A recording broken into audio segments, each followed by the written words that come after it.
आज कुछ ज़्यादा ही देर हो गई। वैसे तो वो महिला हर रोज़ 8:30 बजे तक आ जाती है। आज 9:30 बजने को आई, फिर भी नहीं आई। बिना उसके आए दुकान बंद भी तो नहीं कर सकता। उसे वचन जो दिया था, क्या नाम था उसका? इतने दिनों में उसका नाम भी नहीं पूछा मैंने। ये सब बातें रमेश के दिमाग में चल रही थी। कुछ दिनों पहले ही तो उसने ये डेयरी शुरू की थी। उसकी ये शॉप ज़्यादा बड़ी नहीं थी, जिसमें वो दूध और बाकी मिल्क प्रोडक्ट्स रखता था। उद्घाटन के दिन की पहली ग्राहक बन एक महिला उसके शॉप पर आई थी। उसकी गोद में एक छोटा सा लेकिन बहुत ही प्यारा बच्चा था। उसने एक दूध की बोतल ली और रमेश से बोली, भैया अभी मेरे पास सिर्फ 10 रुपए हैं, बाकी के आपको कल दूँ तो चलेगा? रमेश ने एक बार उसकी तरफ देखा।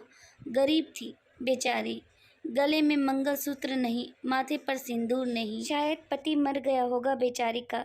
रमेश ने अंदाजा लगाया। पुरानी मैली साड़ी को कई जगह रफू किया हुआ था। माथे से पसीने की बूंदें बह रही थी। फिर उसकी नज़र उस मासूम बच्चे पर गई जिसके मैले चेहरे पर एक निशाप हंसी थी, और अभी अभी आए 2 दांत उस हंसी को 4 चांद लगा रहे थे। रमेश ने उस महिला की तरफ देखा और बोला, कोई बात नहीं बहन, आप मुझे बाद में पैसे दे देना। बड़े समाधान के साथ महिला ने रमेश की तरफ देखा और बोली, भैया मैं ज़रूर आपको कल पैसे दे दूँगी। यहीं पास के उस गली में छोटा सा घर है, वहीं रहती हूँ मैं। रमेश मुस्कुराते हुए बोला, कोई बात नहीं बहन, कल पैसे ना हो तो भी चलेगा, जब आपके पास होंगे तब दे देना। फिर वह महिला वहाँ से चली गई। अगले दिन वह महिला पैसे लेकर डेयरी पर आई और पैसे रमेश को देने लगी। रमेश ने पैसे लेने से मना किया और बोला, नहीं बहन, मैं यह पैसे नहीं ले सकता, क्योंकि कल आपने मेरी बोनी की थी और कल मुझे 2,000 का फ़ायदा हुआ। आप मेरे लिए बहुत लक्की साबित हुई, इसलिए यह पैसे मैं नहीं ले सकता। रमेश की कही इस बात से उस महिला को बहुत ज़्यादा खुशी हुई, क्योंकि इतने सालों बाद किसी ने पहली बार उसको लक्की कहा था, वरना पति के मौत के बाद तो उसके ससुराल वालों ने उसे पनौती कहकर घर से ही निकाल दिया था। भैया रात को कितने बजे तक आपकी यह शॉप खुली रहती है? महिला ने रमेश से पूछा। 8 बजे बंद कर देता हूँ बहन, रमेश ने कहा। रमेश का जवाब सुनकर महिला का चेहरा उदास हो गया। रमेश को यह समझते देर नहीं लगी। उसने पूछा, कोई समस्या है बहन? अपने बच्चे को और अपना पेट पालने के लिए मैं 2 घरों में झाड़ू बर्तन का काम करती हूँ। यह सब काम करते रात को 8:30 बजे घर लौट पाती हूँ। तब तक यहाँ आसपास की सभी दुकानें बंद हो जाती हैं और लाचारी से मुझे अपने बच्चे को भूखे पेट ही बहला फुसलाकर सुलाना पड़ता है। वह बोल नहीं सकता ना, उसी का फ़ायदा उठाती हूँ, कहते हुए उस महिला का गला भराया। महिला की बातें सुन रमेश को बहुत बुरा लगा। फिर वह बोला, आप चिंता मत कीजिए बहन, बिना आपको दूध की बोतल दिए यह शॉप बंद नहीं होगी, लेकिन मेरी एक शर्त है। अपने आंसू पोंछते हुए महिला ने रमेश की ओर देखा और पूछा, क्या शर्त? रमेश बोला, आप मुझे दूध के पैसे नहीं देंगी। यह सुन उस महिला की आंखें फिर से छलक गई, लेकिन इस बार आंसू दुख के नहीं, खुशी के थे। उसे ऐसा लग रहा था जैसे इंसान के रूप में भगवान उसकी मदद करने आ गए हो। उस दिन से हर दिन 8:30 बजे वो डेयरी पर आकर दूध की बोतल लेकर जाती। धीरे धीरे 5 महीने बीत गए और धीरे धीरे महिला बीमार होने लगी। ज़्यादा काम और चिंता की वजह से उसका शरीर दिन भर दिन सूखता जा रहा था। ऐसे ही एक दिन रमेश अपनी दुकान का सारा काम खत्म कर उस महिला के आने का इंतज़ार कर रहा था। 9:30 बजे वो महिला आई। आज उसका चेहरा कुछ ज़्यादा ही बेचैन नज़र आ रहा था। बीमारी के कारण आंखों के नीचे काले घेरे और ज़्यादा बड़े हुए नज़र आ रहे थे। रमेश ने तुरंत फ्रिज खोल कर दूध की बोतल निकाल कर उसे दी। फ्रिज बंद करने के लिए रमेश मुड़ते हुए बोला कि बहन आज कुछ ज़्यादा ही देर कर दी। वो घूमा, तब तक वो महिला दूध की बोतल लेकर जा चुकी थी। उसने सोचा आज ज़्यादा देर हो गई थी, इसलिए वो जल्दी चली गई होगी। बेचारी का बच्चा रोता होगा भूख से। रमेश ने दुकान बंद की और घर को चला गया।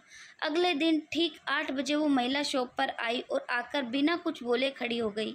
हमेशा की तरह रमेश ने उसे दूध का बोतल दी। कोई चीज़ नीचे गिरी तो उसने उठाने के लिए रमेश नीचे झुका वो चीज़ उठाई और सामने देखा तो वो महिला वहाँ नहीं थी। रमेश को आज पता नहीं क्यों उस महिला की काफ़ी बदलाव नज़र आया था।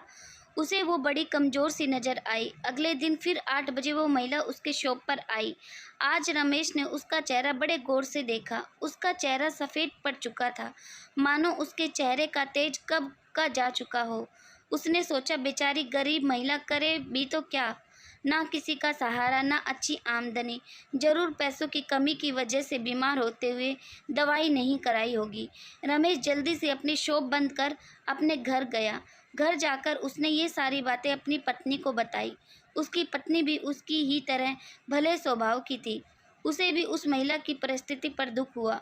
वो रमेश से बोली, ऐसा करते हैं, कल उस महिला के घर चलते हैं और उसे किसी अच्छे डॉक्टर को दिखा के आते हैं। रमेश को अपनी पत्नी की बात सुन उस पर गर्व हुआ, क्योंकि उसके विचार भी उसी की तरह दूसरों के प्रति परोपकार के थे। अगले दिन सुबह दोनों उस महिला के घर जाने को रवाना हुए। रमेश को उसका पता ठीक से याद था। जब वो उस छोटी सी गली में पहुंचे, तब वहाँ एक छोटा सा मकान था, जिसके आसपास दूर दूर तक और किसी का घर नहीं था। जैसे जैसे वे उस मकान की तरफ बढ़ते जा रहे थे, वहाँ एक बदबू तेज होती जा रही थी। दोनों उस मकान तक पहुँचे और दरवाज़ा खटखटाया ही था कि वो खुल गया और वो बदबू असहनीय रूप से बढ़ गई। फिर भी दोनों अपने नाक पर कपड़ा रख उस अंधेरे मकान में घुसे, जहाँ बच्चे के खेलने की आवाज़ें आ रही थी। रमेश ने किसी तरह स्विच ढूंढकर मकान की लाइट जलाई और सामने जो दृश्य दोनों ने देखा, वह देखकर दोनों की आंखें फटी की फटी रह गईं। उस कमरे में उस मासूम बच्ची की मां मरी पड़ी थी। उसे देखकर लग रहा था कि वह 3-4 दिन पहले ही अपना देह त्याग चुकी थी, क्योंकि धीरे धीरे उसका शरीर सड़ने लगा था। निर्जीव पड़े उस शरीर की आंखें देखकर लग रहा था जैसे रो रो कर सूख चुकी हो। निर्जीव होते हुए भी उस महिला की दोनों आंखें अपने बेटे की ही देख रही थी। उसका बच्चा भी अपनी माँ की आंखों में देखकर खेल रहा था, जैसे उसे लग रहा हो कि माँ उसके साथ खेल रही है और उसका पूरा ध्यान उसी पर है। वहीं पास में ही दूध की 3-4 खाली बोतल पड़ी हुई थी।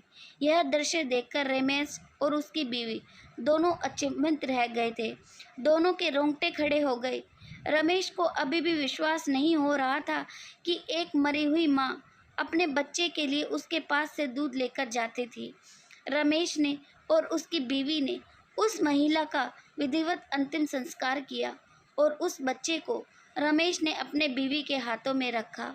उसने भी उस बच्चे को बड़े ही प्यार से लिया और दोनों ने उस बच्चे को गोद में ले लिया। रमेश को अपनी पूरी जिंदगी यह ध्यान रहा कि उस बच्चे की माँ अभी भी उसके साथ है और उस पर नज़र रखे हुए हैं।